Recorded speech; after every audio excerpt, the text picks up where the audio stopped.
Halo semuanya, Assalamualaikum warahmatullahi wabarakatuh. Kembali lagi bersama saya, Oksa. Kalian tahu nggak sih, kalau tahap eksperimen itu penting dalam melakukan pengujian hipotesis inovasi digital? Nah, kalau kalian belum tahu, yuk sini aku kasih tahu, simak baik-baik ya.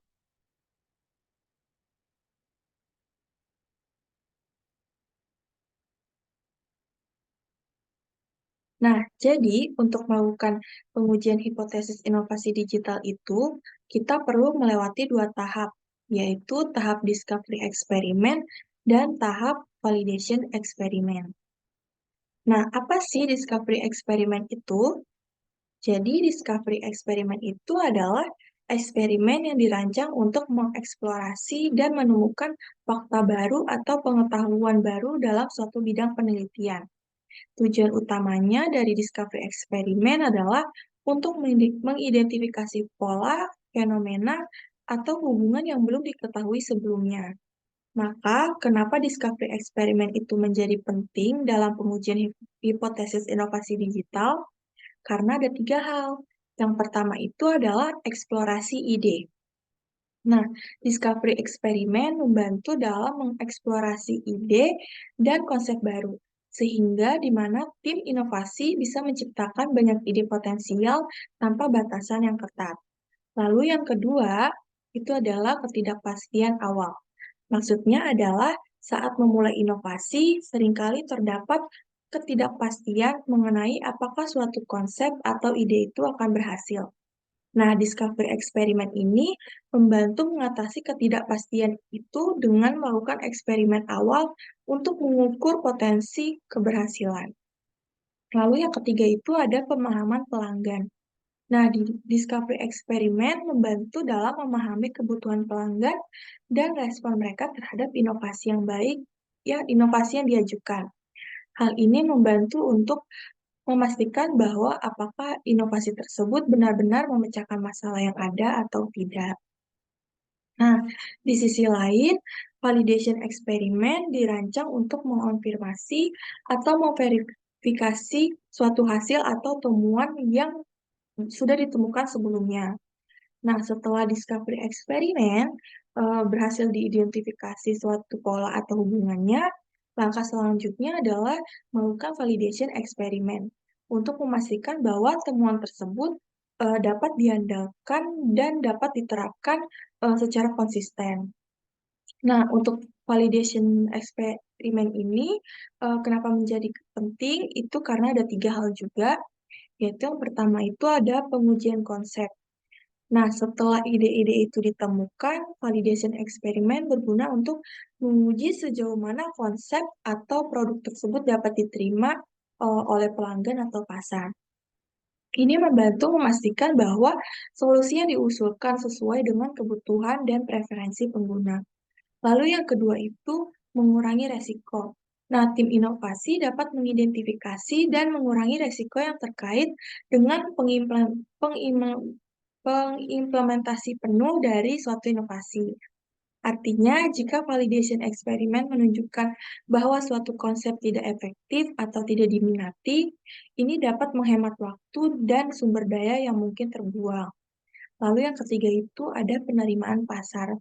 Nah, penerimaan pasar ini menggunakan validation eksperimen untuk membantu memahami bagaimana pasar atau pengguna potensial merespon produk atau layanan digital yang kita buat, sehingga kita dapat memastikan penerimaan dan adopsi oleh pasar. Nah, setelah kita memahami mengapa discovery eksperimen dan validation eksperimen itu penting dalam melakukan pengujian hipotesis inovasi digital, selanjutnya kita harus memahami bagaimana cara memilih metode discovery eksperimen dan validation eksperimen yang tepat untuk menguji hipotesis inovasi digital.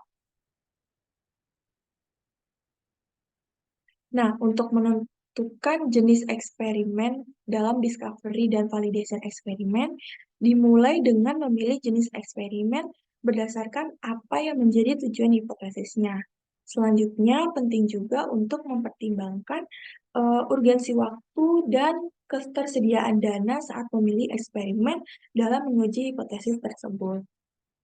Nah, langkah praktisnya dalam menentukan discovery dan validation eksperimen ini, yang pertama kita bisa melakukan dengan memilih pertimbangan dengan murah dan cepat dalam pengerjaannya. Lalu yang kedua, meningkatkan kekuatan bukti. Kita perlu melakukan beberapa percobaan untuk hal yang sama. Nah, lalu yang ketiga itu pertimbangkan untuk selalu pilih eksperimen yang menghasilkan bukti terkuat. Dan yang terakhir itu kurangi ketidakpastian sebanyak kita bisa melakukan atau sebelum membangun apapun, karena orang sering berpikir mereka perlu membangun sesuatu untuk memulai menguji sebuah ide.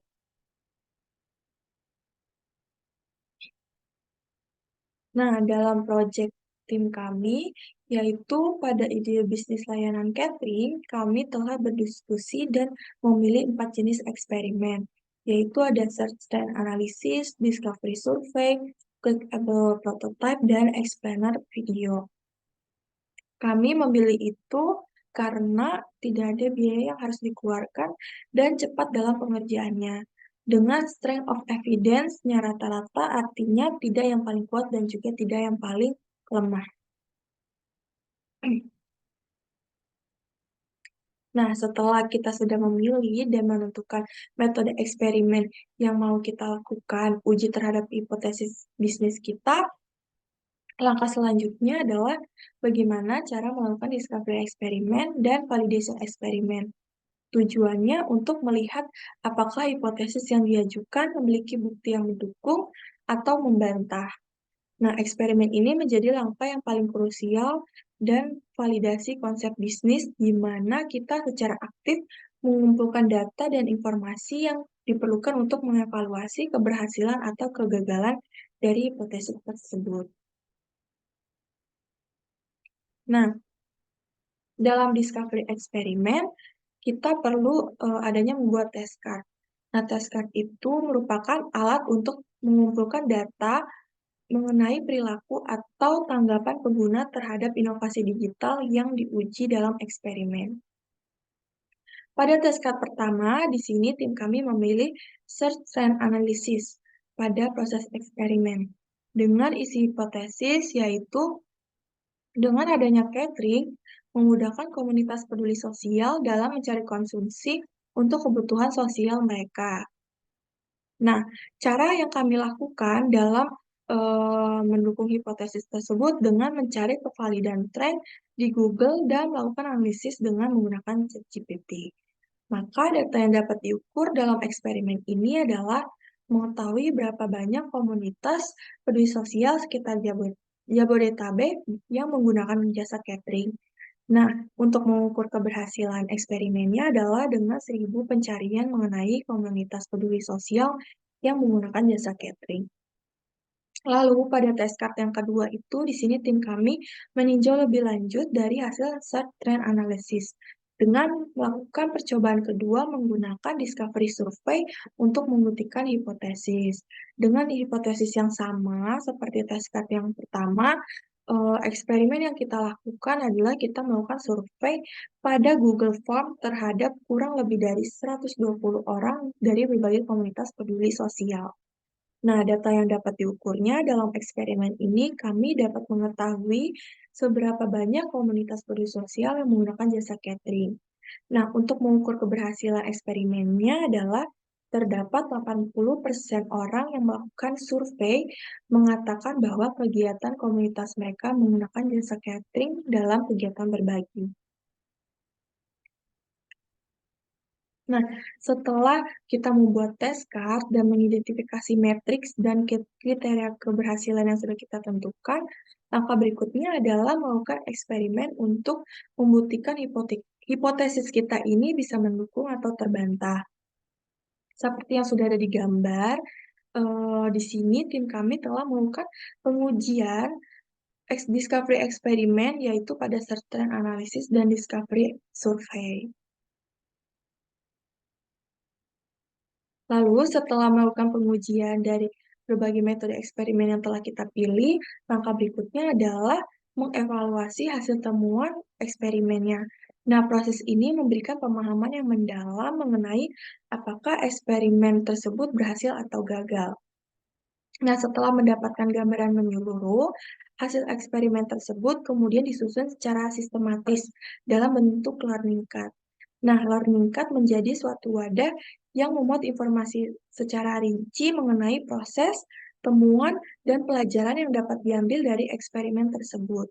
Dengan demikian, metode ini tidak hanya memberikan hasil akhir, tetapi juga memberikan kesempatan untuk memperoleh wawasan dan pemahaman yang lebih mendalam terkait dengan setiap langkah eksperimen yang telah dilakukan.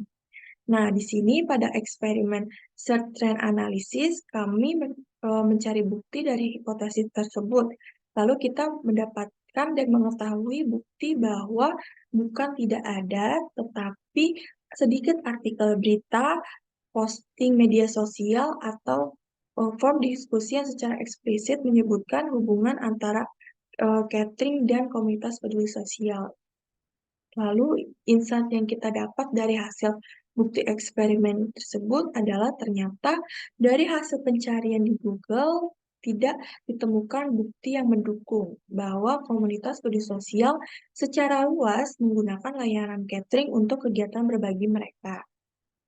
Lalu pada percobaan kedua, yaitu discovery survey. Nah, dalam hasil bukti eksperimen yang sudah dilakukan melalui Google Form, data tersebut menampilkan bahwa 82% dari komunitas peduli sosial mengatakan iya sebagai pernah menggunakan layanan catering dalam kegiatan berbagi mereka. Sedangkan sisanya 18% orang mengatakan tidak dalam kegiatan berbagi mereka. Maka insight yang didapat dari hasil eksperimen ini adalah tingginya persentase pengguna catering menunjukkan bahwa catering cukup populer di kalangan komunitas sosial. Lalu untuk mendapatkan wawasan yang lebih mendalam, kami perlu melakukan eksplorasi atau menggali lebih dalam untuk memahami sejauh mana kepuasan mereka dalam menggunakan layanan catering, dan demikian kita dapat mengambil keputusan yang tepat dan efektif. Lalu selanjutnya adalah melakukan tahap validation eksperimen. Nah, prosesnya sama seperti yang kita lakukan pada discovery eksperimen, yaitu diawali dengan membuat test card untuk mendokumentasikan rincian eksperimen seperti uraian eksperimen, data yang diukur, dan kriteria keberhasilan. Lalu pada validation eksperimen ini kami memilih clickable prototype dan explainer video untuk menguji hipotesis kami dengan harapan dapat memberikan kemudahan komunitas peduli sosial dalam menyelesaikan proses pemesanan catering pada kegiatan berbagi yang lebih efisien. Nah, dengan kriteria keberhasilannya itu adalah rata-rata waktu yang diperlukan oleh pengguna kurang dari 15 menit dalam proses pemesanan. Lalu juga dari setengah viewers yang telah menonton mengerti bagaimana cara melakukan proses pemesanan catering secara digital. Lalu, setelah melakukan eksperimen atau pengujian sesuai dengan test card yang udah dibuat, di sini tim kami membuat prototipe untuk melakukan pengujian eksperimen pada calon pengguna layanan catering digital. Nah, hasil dari pengujian tersebut mendapatkan hasil feedback positif dan saran untuk peningkatan lebih lanjut pada rancangan layanan catering digital yang kami buat. Namun, kami juga melakukan explainer video untuk memberikan pemahaman kepada mereka dalam proses pemesanan catering agar lebih efisien. Nah, sama halnya seperti discovery eksperimen, setelah kita melakukan pengujian, kita mengidentifikasi hasil temuan bukti berdasarkan eksperimen yang telah kita lakukan. Nah, hasil tersebut dibuat dengan menggunakan learning card. Nah, dalam proyek kami di sini, hasil temuan bukti yang kami dapatkan adalah dari hasil proses testing menunjukkan bahwa kurang dari 5 menit pengguna dapat menyelesaikan taks pemesanan catering. dan juga terdapat 11 penayangan dan mengklik video, dan terdapat 5 orang yang menyukai video tersebut. Maka setelah melakukan berbagai metode eksperimen untuk menguji hipotesis tersebut, terbantah atau mendukung, ternyata terdapat satu eksperimen yang hipotesis tersebut terbantah, yaitu pada search trend analysis. Namun sisanya adalah mendukung.